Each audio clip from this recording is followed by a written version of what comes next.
All right, Assalamu alaikum. My name is Sarah Abu Lughad. I work with the Family and Youth Institute, and I wanted to first give a short introduction to my little one, Zainab, who decided to join me. Her father's finishing up prayer, and so she found her way over to me. Apologies for the interruption. He'll be over with Sunnah soon. In the meantime, I want to give a short introduction to the Family and Youth Institute. So give me a second and talk a little bit about the organization. So the Family and Youth Institute is a, one second. Family and Youth Institute is a nonprofit research and education institute. We're nationally based, but we're incorporated in Michigan.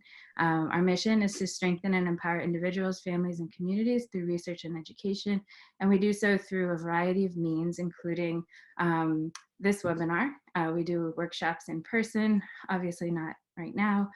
We also have a number of resources free and accessible on our website, including infographics and videos, as well as toolkits, which we'll talk about in just a little bit.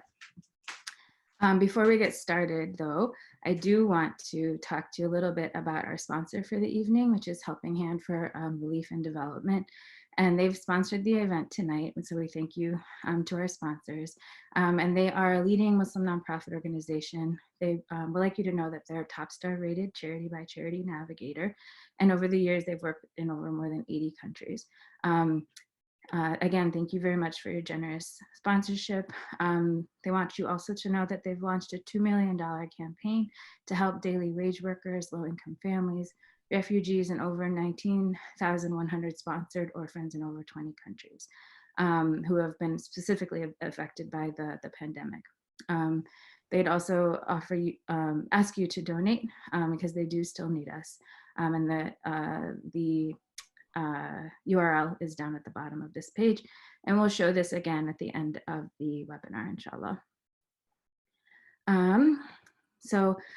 Before I introduce you to the speaker, I wanted to tell you that, and I mentioned this at the beginning, but we are going to be live tweeting this on Twitter. We have an intern who's working with us using the hashtag Catch the Blessings. We're also live streaming this, so if you're not able to watch it via Zoom, or if you know somebody who's not able to catch it via Zoom, please have them check out our Facebook page, and it should be available right now there. And finally, please follow us on all of our social media platforms. We're very active on Instagram, Twitter, Facebook, LinkedIn, and YouTube. And before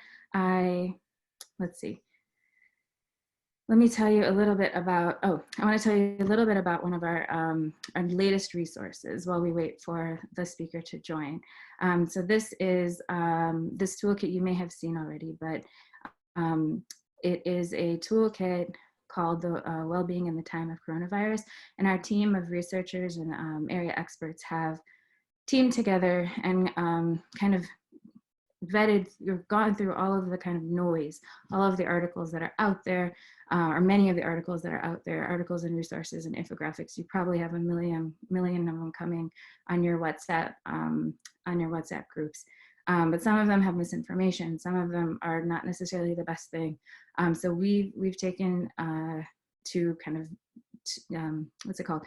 Weeding through all of the noise and putting up a number of different resources in different categories. So you'll see here the different bullet points on the screen in front of you: stress, anxiety, and managing your mental health, all the way down to a new section, because we've just updated this and we're continuously updating it as the situation evolves. We're going to be updating this toolkit, inshallah. So one of the newest sections we put on there is resources for immigrants, which includes resources in languages other than English.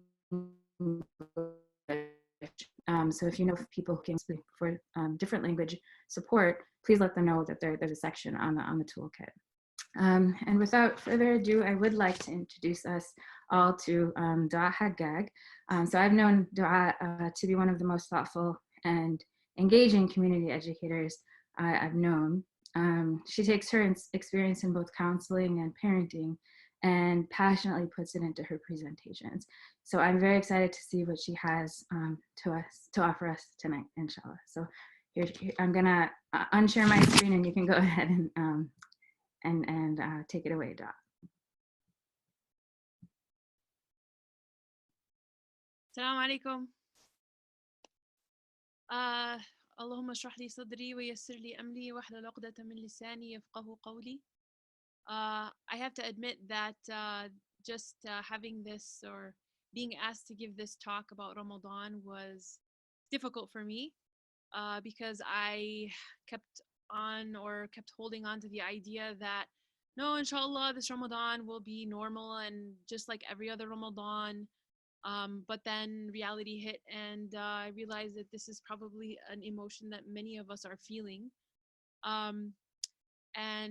So in the spirit of kind of just getting into Ramadan, I wore my Ramadan socks. I'm going to show you guys.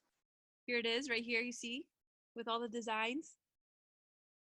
Just to get in the mood for Ramadan and to really talk about how this Ramadan can be one of the best that we can ever have, inshallah, in our memories, inshallah. So I'm going to share the screen right now. Give me a second.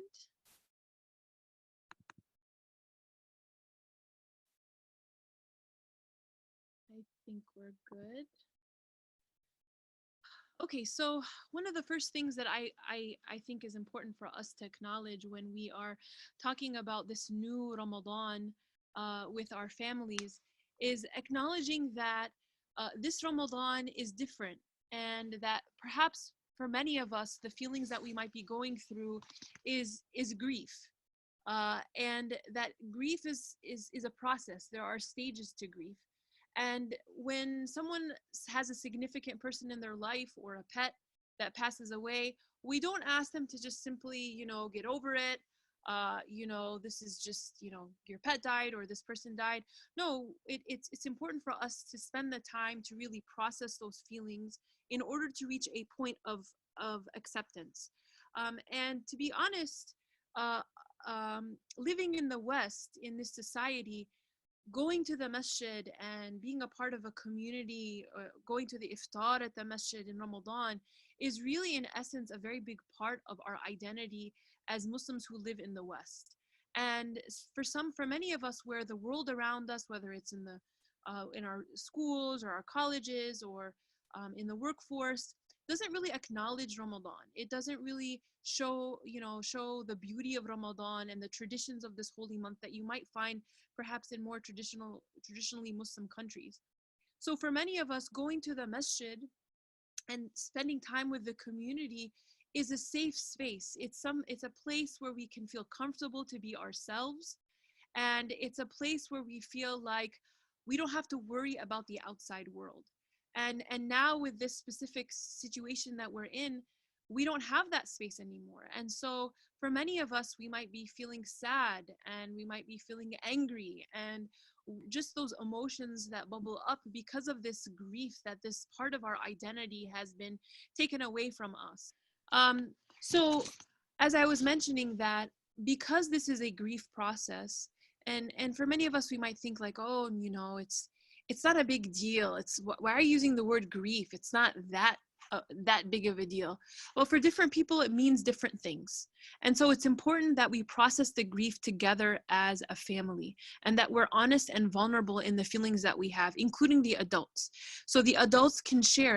And we're giving this webinar, inshallah, earlier before Ramadan starts, so that you can begin to have those type of conversations with your family, with your kids, and for the adults in the family to really show, yes, I am sad, I am going to miss the masjid, and there shouldn't be any kind of shaming or making people feel guilty. Well, we have it good, so I don't think you should be sad about having, not being able to go to the masjid. We'll talk about perspective later in our webinar, but there must be some kind of time where we hold space for our family to be able to talk about those grieving feelings.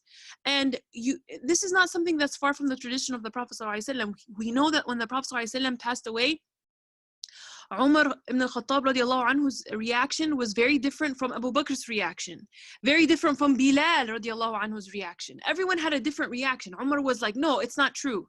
And Abu Bakr as-Siddiq, he reminded, radiallahu anhu, reminded Umar ibn Khattab and said, no, you know, only Allah is the one that stays. Allah is still there for us. So, and Bilal, he couldn't even say the adhan after the Prophet sallallahu alaihi wasallam passed away. So every single one of the Sahaba dealt with that differently. And in the tradition of the Prophet sallallahu alaihi wasallam, the Prophet, when there were people around him that dealt with grief, he held space for them. Like the boy whose pet bird who died, he was there to spend time with him, to pat his head, to joke around with him. Even the Prophet sallallahu alaihi wasallam, we know the story of Zainab, his daughter, where she sent a necklace of Khadija radiallahu anha to the Prophet sallallahu alaihi wasallam as a ransom for her husband who was a prisoner of war. And when the Prophet sallallahu alaihi wasallam looked at the necklace, he cried. Tears came out of his eyes, and the Sahaba that were around him, because this was a part of the tradition, they held space for the Prophet sallallahu alaihi wasallam. So this is something that we should also practice in our families, is that to be able to provide that space for our kids. Yes, we are going to miss the masjid. We're going to miss the iftars. This is going to be a different kind of environment for us. And to start this conversation before Ramadan starts, and it doesn't have to be something like a sit down, a traditional meeting. It could be in bits and pieces. Like, I can't believe we're not going to have iftar today, or I can't believe we're not going to have the youth over for qiyam at our house this Ramadan. And to really acknowledge those feelings. And part of that acknowledgement is to reminisce, is to spend some time reminiscing about what are those previous traditions. Remember when we used to do this? Remember when we used to drive the car in the middle of the night at 2 a.m. coming back from the masjid, from Taraweeh or Tahajjud, and it was raining. And you know, I remember when we have like a story that we never forget in our family, is that one time we were driving from the masjid so late, and that's when the deer usually come out, and we saw a 3-legged deer. And it was so surprising. And I remember we were calling, you know, what do we do about a 3-legged deer? Are we supposed to save it? What are we supposed to do? But that was a memory. That was a Ramadan memory from coming back from the masjid. And I'm sure every single one of us as families have these specific, special memories that we have about spending time in the masjid, spending time with our communities. And to be able to share those and reminisce those is important for that process of grief. So where we are acknowledging those feelings. And we can do it in many different creative ways. We could create a journal where we write down, you know, our previous traditions that will be changed this year. Or maybe we can look at old photos and make an album. And it doesn't have to be elaborate. Don't make it so complicated for yourself. It could just be a simple conversation where you're allowing your kids and your family and your teenagers to really share and talk about those feelings that they might have. The other thing is, I think part of going through this process of grief is to be able to say goodbye to this previous kind of Ramadan in our own ways, and to have hope that inshallah the next Ramadan that's coming, it'll be okay. It'll be okay. We'll go through this Ramadan okay. And one of the things that I was thinking about is how the Prophet ﷺ dealt with the inanimate and the inanimate objects that were around him and the animals that were around him. And I related to this in this context because I thought about how the Prophet ﷺ, when they created a pulpit for him for the khutbah, that the tree trunk that he used to lean on started weeping and crying because the Prophet ﷺ was no longer leaning on it. And as I read more about how the Prophet ﷺ dealt with inanimate objects and the animals that were around him, there was a very beautiful gentleness in the way the Prophet ﷺ did it. And it was like almost like these objects and these animals had some kind of a ruh, or some kind of a character that the Prophet ﷺ was relating to. And I was reading that the Prophet ﷺ, in one narration, that there was a boulder before the Prophet ﷺ was a prophet, where the revelation came to him, that when he used to pass by the boulder, the boulder would greet him. And after he became a prophet, he was telling the Sahaba, I know a particular boulder in Mecca, and I know which one it is. And he would point out which one it is. He memorized which one it is because it used to greet me when I used to pass by it. And so the Prophet ﷺ had this affinity and this relationship with this boulder. And we see many examples in the narrations of the Prophet ﷺ. He talks about the mountain of Uhud. There's a hadith and a saying that says that the mountain that loves us, that this is a mountain that loves us, and so we love it back. And so even when the Prophet ﷺ would climb with Abu Bakr as-Siddiq and Umar ibn al-Khattab and Uthman, another narration, he said that the mountain of Uhud would tremble. And so we see that the different creations of Allah subhanahu wa ta'ala are making tasbih for Allah subhanahu wa ta'ala. And we know that in our halaqat of dhikr, in our circles of dhikr, the angels surround us. And so the Prophet ﷺ teaches us, he says to Aisha radiallahu anha, when one time she was beating the camel, that verily gentleness is not found in anything but that it beautifies it, and it is not removed from anything but that it disgraces it. So we know that the Prophet ﷺ encouraged us to have that kind of relationship. And so as I was reading all of these relationships, I was thinking about, how about our masajid? And I was thinking that perhaps our masajid might miss us. And some of us like to give names for our cars, for example, or our bikes, and we have a specific relationship with that. And so I thought maybe it would be a good idea for us to go and visit our masajid, not necessarily to leave our cars or to go inside the masjid, but to really go out to the masjid and greet it and say a dua, for us to sit in our cars perhaps, or go to the parking lot and visit our masjid and to say a dua.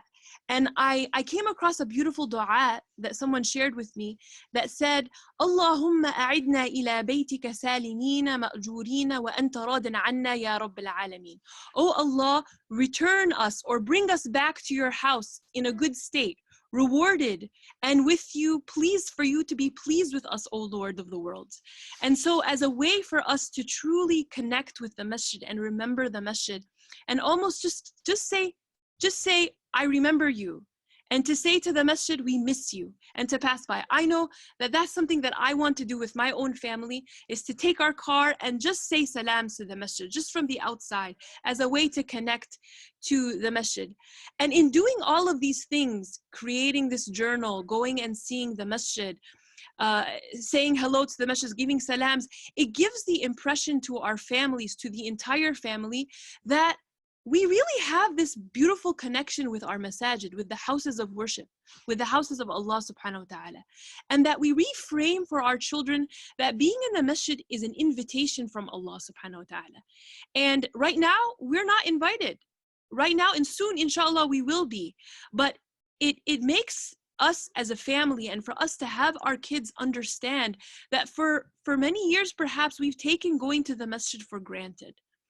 And by creating these memories and going through these emotions of, yes, I am going to miss the masjid, and yes, I am going to miss that kind of community, we're giving our kids the understanding and our families the understanding that this is something worthwhile and something very beautiful. I'm ready for the next slide, Sarah.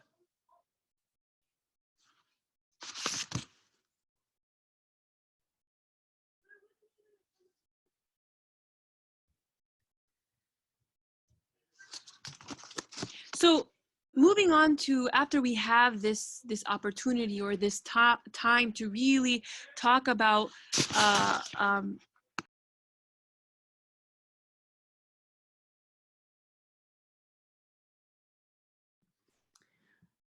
it looks like we lost connection with Duaa. So give me a second while I see if I can find out what happened.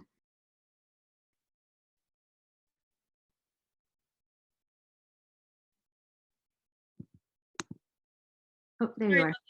Okay. Sorry about that. Okay, so after we have this moment of acknowledging how our families might feel, we must also use this as an opportunity to truly reflect. And that is this is the behavior of the believers and the behavior of the Muslimin, is to use that opportunity to really teach our families and our kids to really put that perspective, put everything into perspective, and to really put on those glasses of what is the wisdom behind all of this. What is the hikmah for us in understanding this? And for our older youth and teens to really help us and be a part of this conversation of, why do you think this is happening? What might we gain out of this? And by taking the masjid for granted, what are some things that we won't take for granted anymore? And so one of the things that came to mind was, for many youth and for many of us adults as well, is that we have this phenomenon of being unmasked, feeling unmasked in our masajid, in our communities.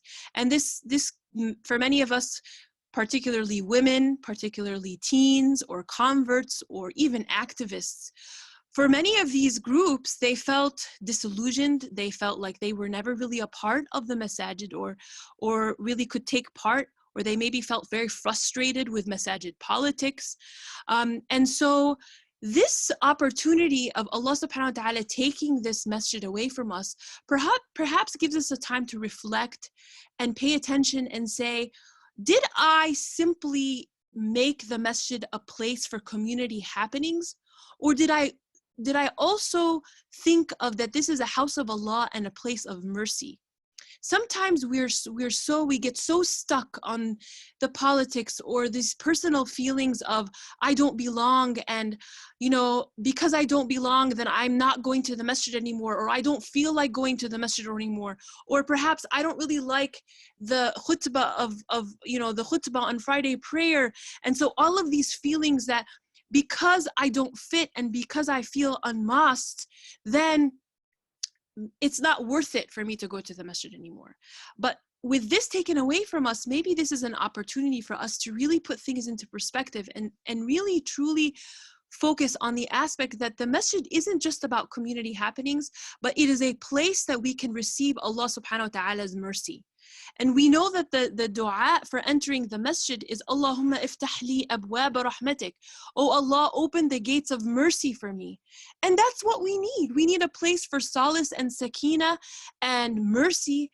And now we don't even have that, And the flip side of that is, for many of us who perhaps are in control of this idea and this culture of being unmasked, whether you are on the masjid board, or perhaps you've created some kind of an unwelcoming place in the masjid for many of these groups that we talked about earlier. Maybe this is a time for you to reflect, what have I done to not allow others to come and feel welcome in the masjid? Maybe now that I feel that I can't go to the masjid now, and I'm not comfortable because I can't go to the masjid now, then perhaps this is something that I need to reflect on and I need to think about. And was I fair? And did in opening and accommodating people in the masjid, particularly in Ramadan? Was I fair and accommodating for families who have children to come and pray Taraweeh? What was it like to not be in the masjid now in this Ramadan, and to think about all the other people who perhaps feel disillusioned and feel like that they can't come into the masjid? So from both perspectives, it's time for us to slow down and to really reflect on what the masjid really means to us and to all of us as a community. The third aspect that I would invite all of you to also reflect on is to think about those who, because of many different circumstances, perhaps they're ill, perhaps they're immobile, they have younger children that they have to take care of at home, and perhaps for them Ramadan was not something that they felt as a community because they couldn't go to Taraweeh, or they perhaps could not have a community iftar because they weren't fasting. And maybe now is the time for us to reach out to those people and learn from them. How did they feel the spirituality of Ramadan? Let them give us pointers, and let us reach out to them and appreciate them and say, I finally know how you feel now. And I was thinking in the beginning of all this pandemic, so I homeschool my kids, and I remember when people were all of a sudden, forced to be homeschooled. They were sending me messages and they were saying, "Oh, can you give us some pointers on what you can do?" And it felt really special that, that I had something that perhaps I was doing for a while, and I could provide, that kind of advice or that kind of direction for people who might not be used to that. And I felt like I had a purpose. I felt like I could do that. I mean, perhaps from before, people might think, oh, that homeschooling thing is something that's different or something that I can't relate to. And so now is an opportunity for us to truly relate with those that perhaps have had this type of situation many years, for whatever reason they've had that kind of situation. And so it's Allah subhanahu wa ta'ala may be opening our eyes to them to really have this type of mercy. And maybe Allah subhanahu wa ta'ala is showing his mercy by connecting us with those people who perhaps may not have celebrated Ramadan in the same way that we have over the years. And in relation to this, I think of the story of the tabi'i, Uwais al-Qarni. Okay, in this particular story, it's a very beautiful, touching story, where he was alive during the Prophet ﷺ, and he was living in Yemen, but because he had an elderly mother, his father had passed away, and because he had an elderly mother who had gone blind, he had to spend most of his life taking care of his mom. And not only that, he also leprosy befell him, and so he had to stay most of his life in Yemen, and he didn't have a chance to meet the Prophet ﷺ, to go and spend time with him, to go for jihad with him. But the Prophet ﷺ acknowledged him, and he knew about him, and he told the Sahaba and the companions that there is a man in Yemen by the name of Uwais, that when he swears by Allah subhanahu wa ta'ala, Allah subhanahu wa ta'ala answers his oath. And not only that, if you ever meet him, ask him for forgiveness. And so this man never met the Prophet sallallahu alaihi wasallam. He never did. But in essence, he was rewarded with the same reward. He was in the eyes of Allah subhanahu wa ta'ala, he was so valued. And Umar ibn al-Khattab, after the Prophet sallallahu alaihi wasallam passed away, he never forgot the advice of the Prophet sallallahu alaihi wasallam. And every time the pilgrims would come to Mecca from Yemen, he would ask them, "Are any of you Uwais? Do you guys know who Uwais is? Is Uwais among you?" And they would say no, until finally he met Uwais and he asked him for forgiveness. And this is a man and an example where he couldn't participate with the Prophet ﷺ and enjoy the time with the Prophet ﷺ. But Allah subhanahu wa ta'ala still gave him that type of reward. And so for us to share those type of stories with our kids and to help them understand and connect together as a family with people who might not have had that experience, and to truly reflect on what the masjid represents for us and how we can change our perspective and the way that we deal with the masjid in the future. I'm ready for the next slide. For the next slide, the next section that I want to talk about is, so first, number one, as a recap, number one, we acknowledge that grief. Second, we use this app as an opportunity to reflect. And third, how do we use this new kind of Ramadan, this new experience during this quarantine, as an opportunity to reframe, to change our way of thinking? So I'm not advocating that we just sit in grief and sadness and we just share the emotions. No, we must use those emotions and those feelings to pivot and to move in a direction that will be productive and allow us to reframe how we see this new Ramadan. And I was hearing a beautiful reflection from Sheikh Umar Sulaiman that was talking about Abdullah ibn Mas'ud, how he was able to record much of the stories and the seerah of the Prophet ﷺ after the Prophet ﷺ passed away, because he wanted to preserve the thoughts and the ideas of the Prophet ﷺ.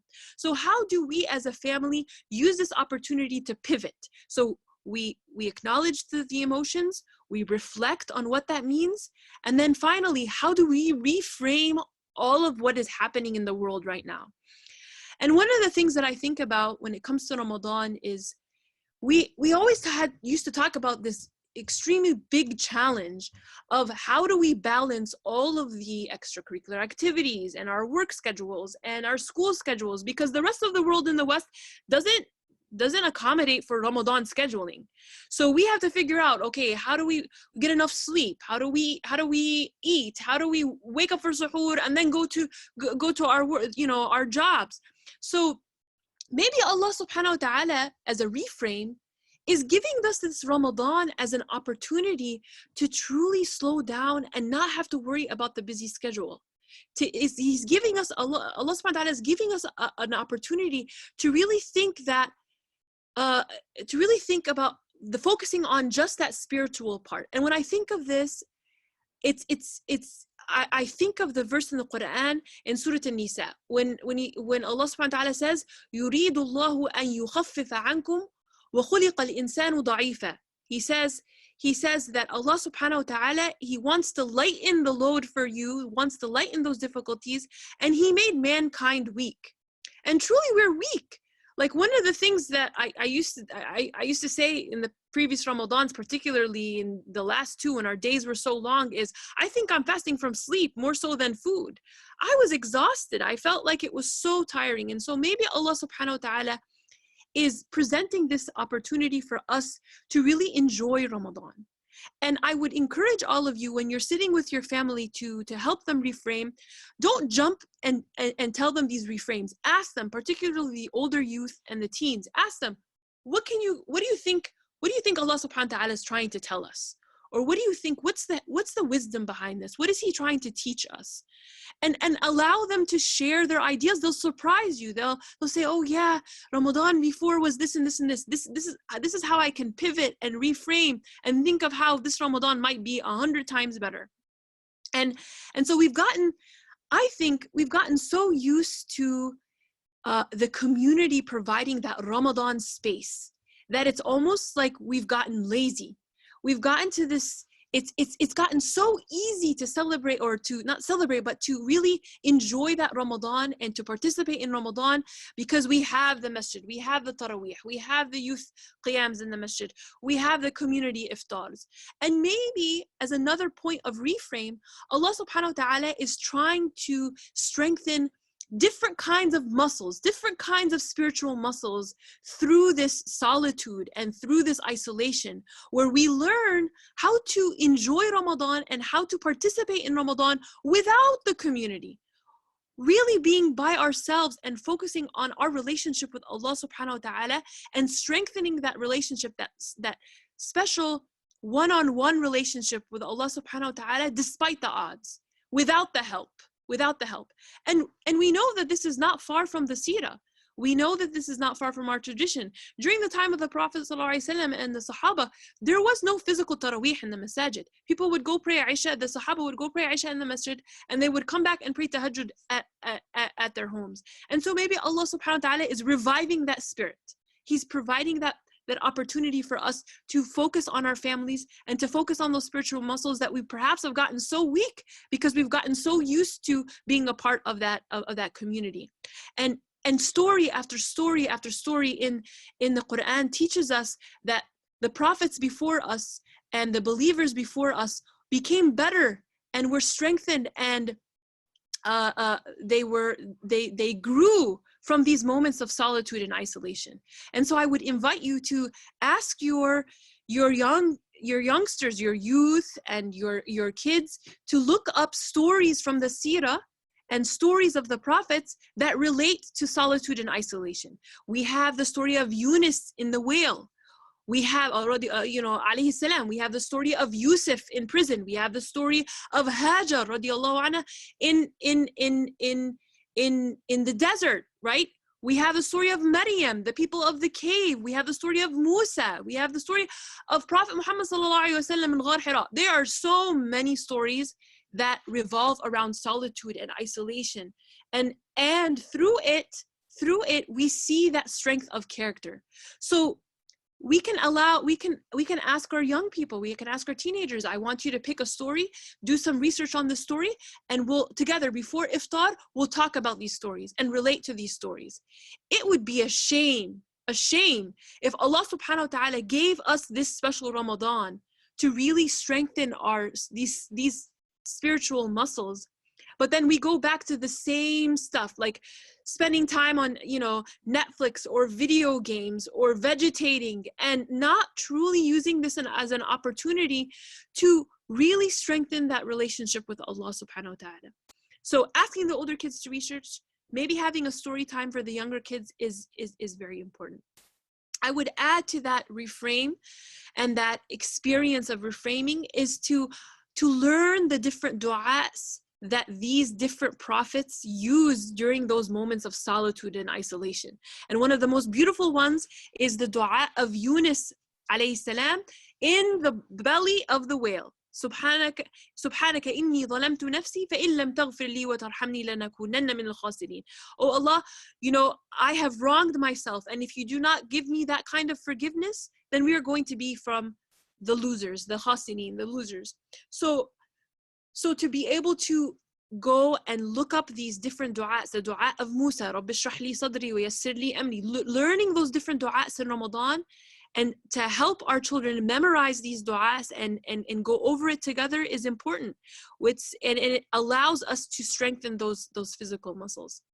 And honestly, through this ordeal and through this pandemic, the way that we see the Quran, the way that we view the Quran is so different. Our perspective and understanding of the verses, you know, the verses are so dynamic. We're seeing it from a completely different light. And I was reading the verses in Surah Nuh. فقلت استغفروا ربكم إنه كان غفارا يرسل السماء عليكم مدرارا. Where he's saying that Allah subhanahu wa ta'ala is saying to them that the forgiveness of our Lord, ask forgiveness of our Lord, and indeed he is a perpetual forgiver, and he will send rain from the sky upon us after this forgiveness. And so I'm thinking, this is something that we should practice with our family, to say istighfar, to spend time in Ramadan where we often say istighfar, because the reward, as in Surah Nuh, as in Surah Nuh says, the reward is a mercy, rain that falls on us, and with rain comes mercy. And so we teach our kids to say these different du'as and to learn these different adhkars and these different supplications as a way to connect with all of these prophets and these believers that grew because of this training of solitude and isolation. And for us as parents to be responsible for that kind of training in this special Ramadan. Next slide.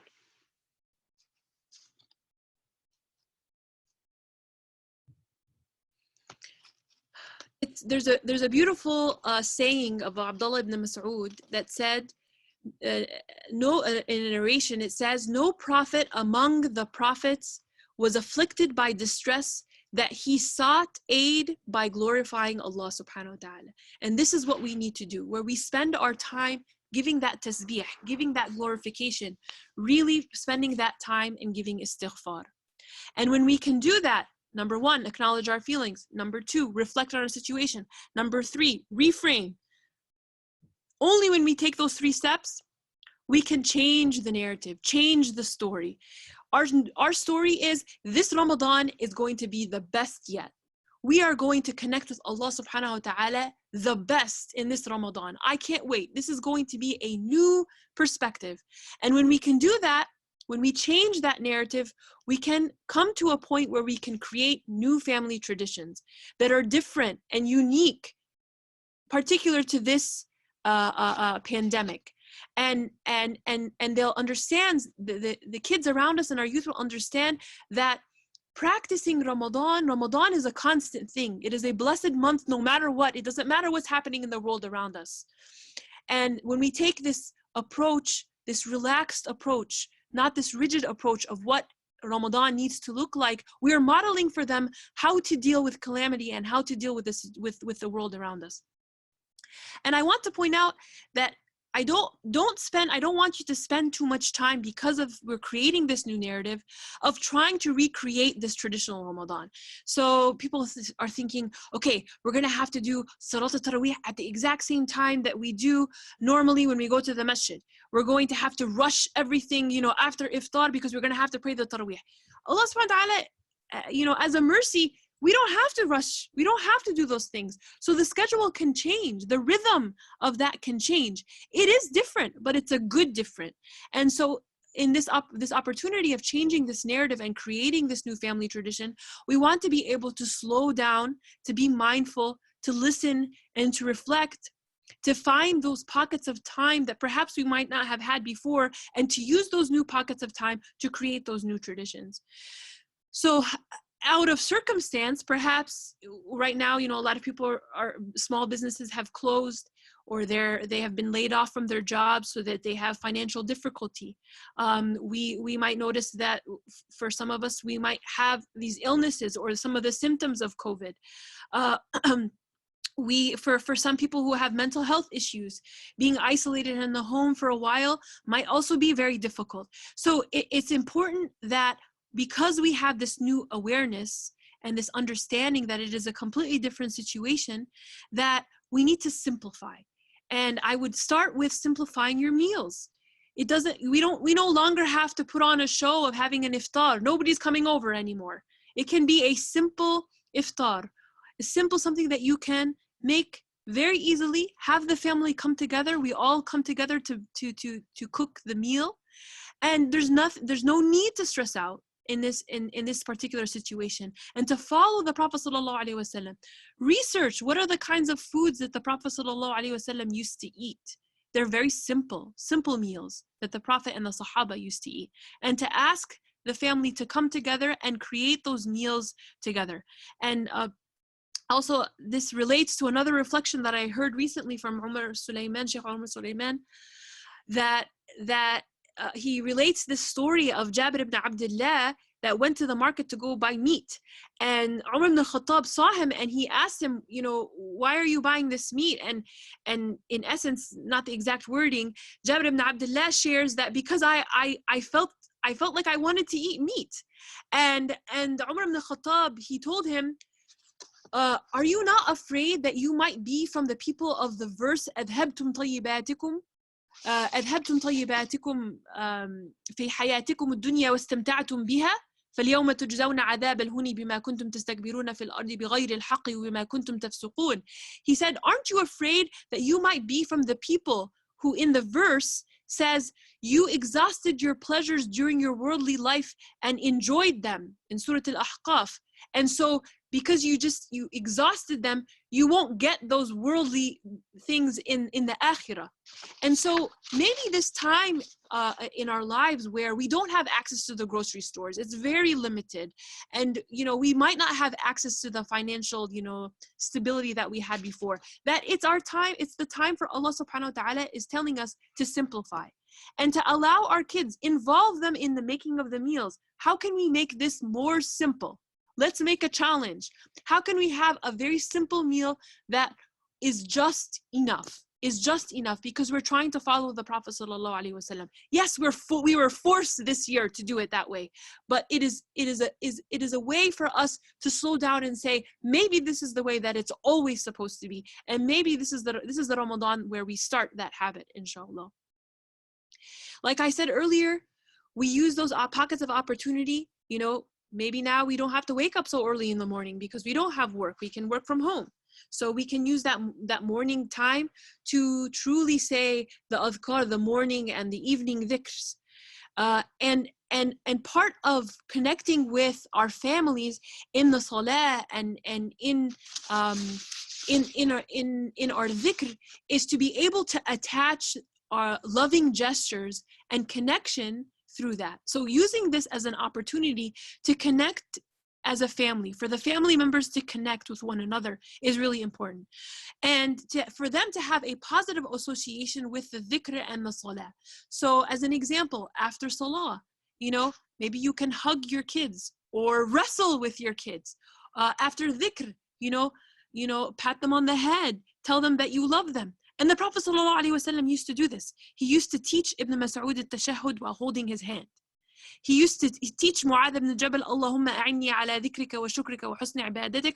Oh Allah, the dua of help me always to remember you and thank you and worship you as you deserve. He used to teach it to him after every salah, but as in a loving way. So, and people who teach us about building habits and building positive associations, this is how we can do it.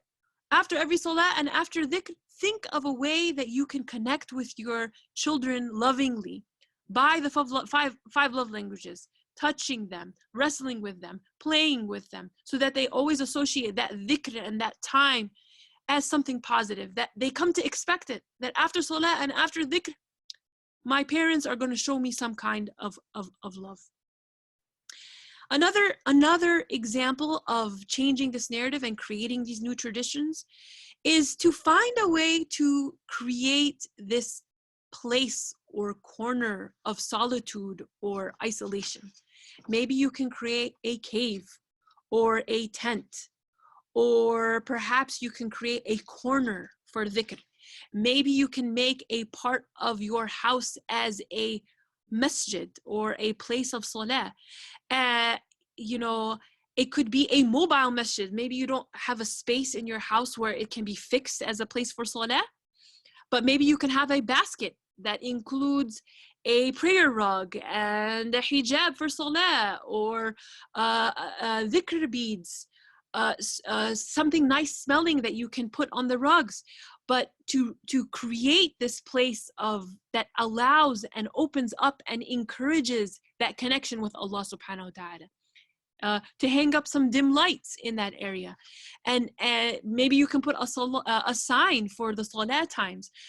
And I've already seen some really creative ideas of people creating cardboard masajids in their house out of boxes, or getting making a teepee and putting lights around it for a place for the kids to pray.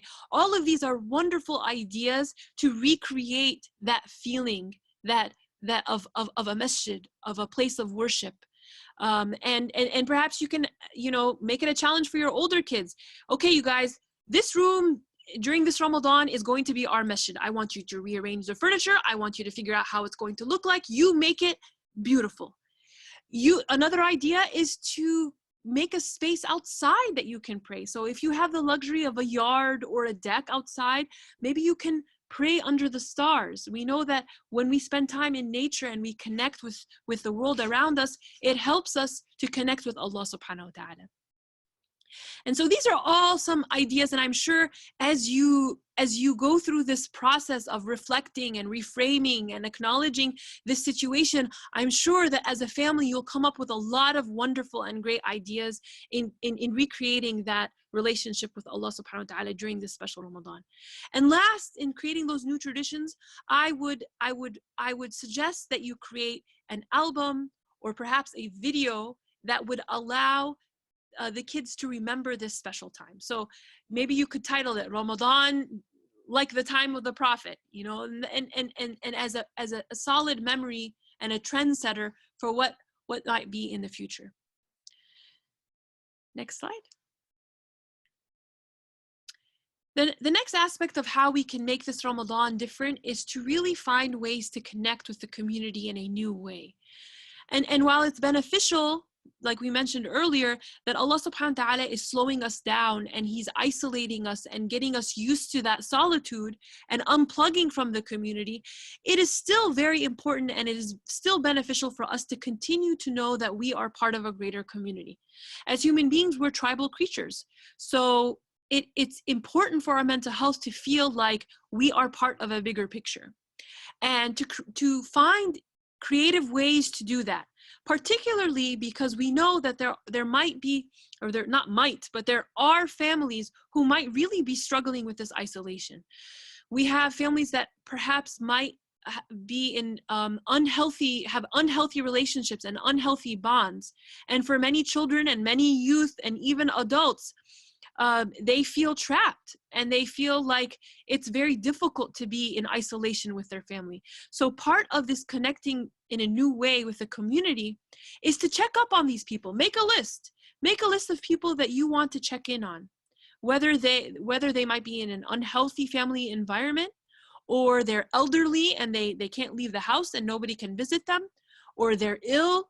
Make a list and have your kids help you. Make a list of people that you want to call and go through the list every day and call people. Make a FaceTime or a Zoom with them.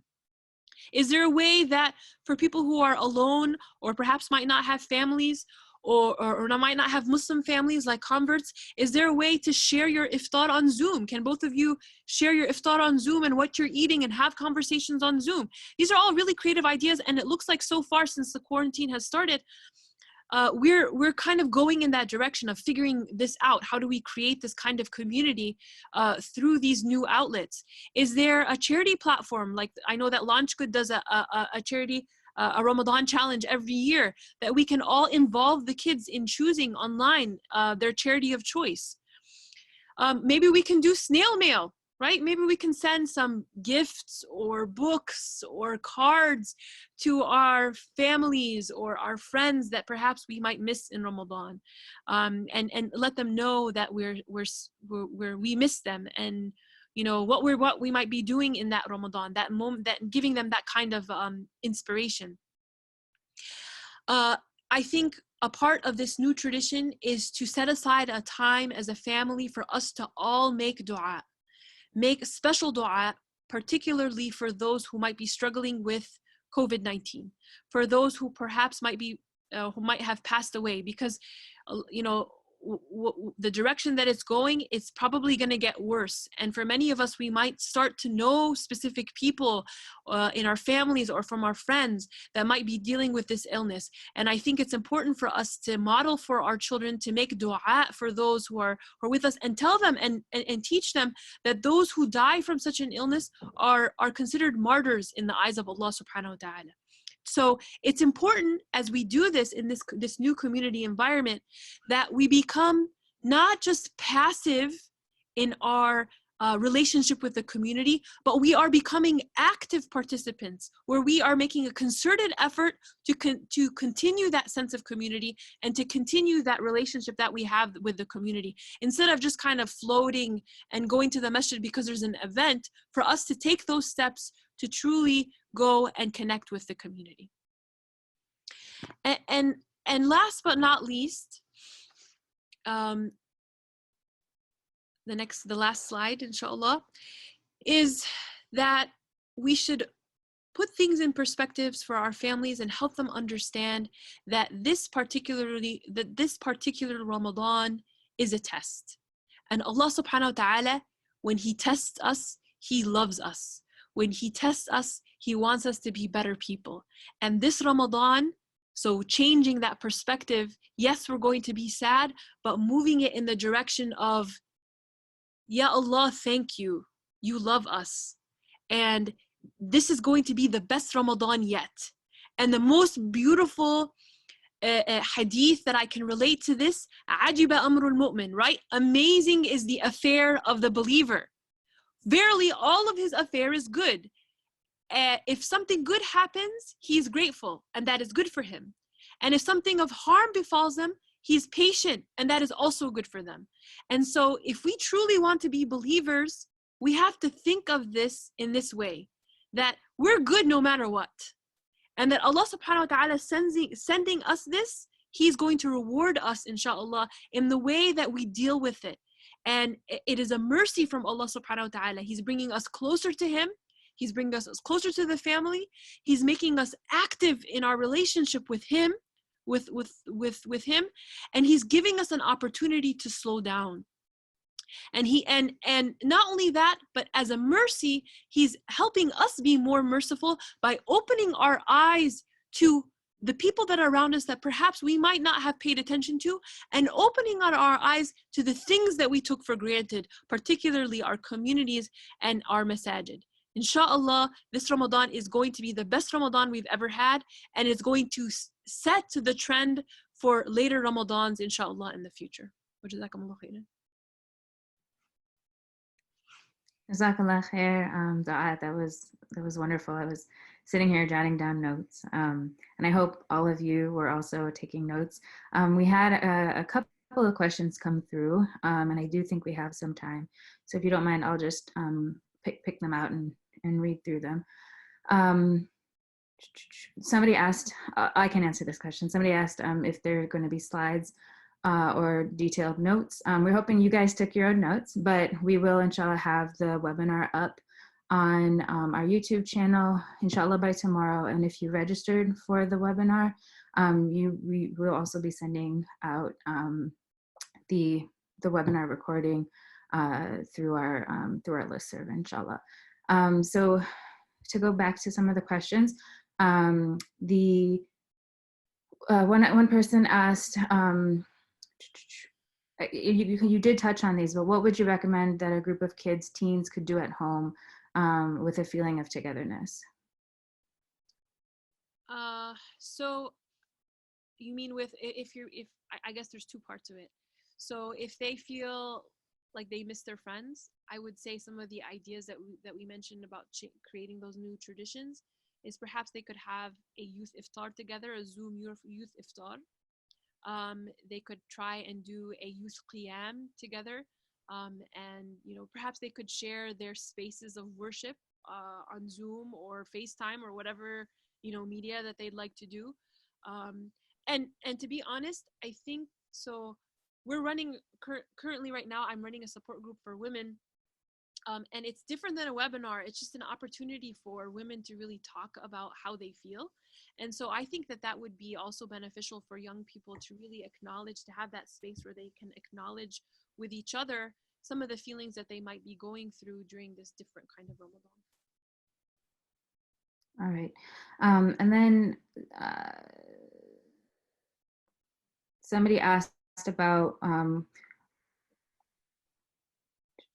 somebody asked a question that might be more of a fiqh question, so I think I'll pass that one on. They're asking whether a Muslim or a non-Muslim who dies of the pandemic, if everybody is a shaheed. So I don't know if you want to touch on that, or if we should have a scholar address that. And then just a request for dua for people who've returned back to Allah before this past Ramadan. And just if there's any insight on people who are widowed or single mothers during this time, and anything that you can suggest to that specific kind of subset of folks. SubhanAllah, I think for many of us, we don't take the time to really reach out. So not only for people to reach out to those that might need that extra support, but even as single moms, or perhaps people who might feel that they're alone in this kind of environment. For some of us, we feel either embarrassed, or we feel that perhaps there's no need for me to reach out. And there is nothing more that I'm sure many of us would love to connect with, if we knew that of people that might be able to connect and let us know that they need that kind of connection and understanding. So like I mentioned earlier, I think we need to be thoughtful and really spend that time where we create those lists of people that we believe can really connect. As for those single moms or widows, perhaps there's a group, maybe you can start a group of other moms that might need that kind of support, and to check in with each other, and to really use that opportunity, that medium where you can have those iftars together and really spend that time, like I mentioned earlier, where you're not just jumping into solutions, or you're not just jumping into, how to make this Ramadan better, but to really spend that amount of time to acknowledge the grief of feeling alone during this time.